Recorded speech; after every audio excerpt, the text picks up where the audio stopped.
In this tutorial, I'm going to show you the ways to redeem reward points on your Bank of Queensland credit card. So according to the Bank of Queensland, you can redeem reward points through the help of in different ways. So for that, open up a browser and on the web address bar type in www.boq.com.au/personal credit card.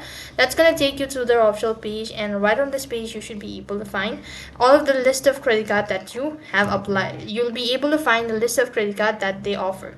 So according to the credit card they offer, the reward points also differs. So in order to use a reward point, you can use it or turn your credit card points into cash, or else you could also switch your Q rewards for Flybuys or Velocity points. Likewise, you could also swipe a credit card purchase, and you can treat yourself or somebody else by redeeming e-vouchers from a great retailer including Coles, Burning, and more. So you could go and read all of these information, and likewise you should be able to redeem your reward on Bank of Queensland. That's all for this video. I hope the video was helpful.